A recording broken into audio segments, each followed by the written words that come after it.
The Wardrobes tool works in a different way to the rest of joineries. In the Wardrobes menu, you'll see two types of wardrobes, hinge panels and sliding panels.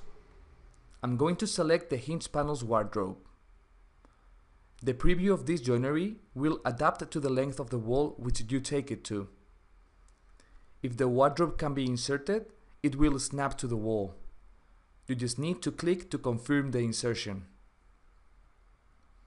As you can see, the wardrobes are inserted, leaving a section of the wall in both sides. You can force the wall to occupy the whole length. First, I need to delete it. Now, I can go to the wardrobe menu and check the wardrobe maximum size box. Now, if I insert the wardrobe again, it will fit the whole wall.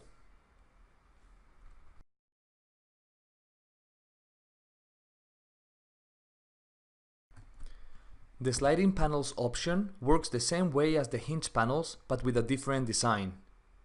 In both cases, the length of the panels will determine the total length of the wardrobe. Therefore, if I change this value, the wardrobe will adapt its size to fit the wall with the selected panel length.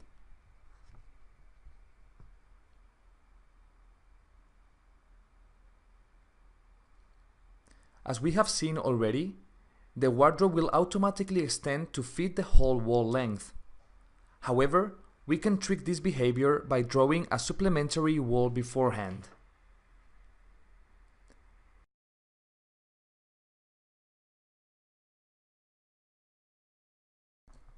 This way, the wall is divided in two sections in which I can insert the wardrobe to fit the length of each section. After the insertion, I can easily delete the supplementary wall.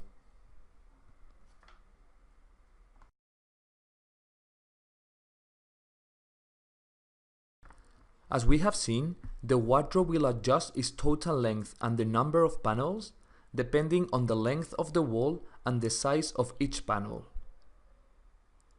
Because of this, in some cases we can get wardrobes with an odd number of panels.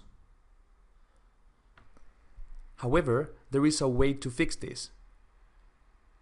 We can go to the wardrobe menu again and force the number of panels to be even to make sure that the wardrobe will be displayed showing pairs of panels.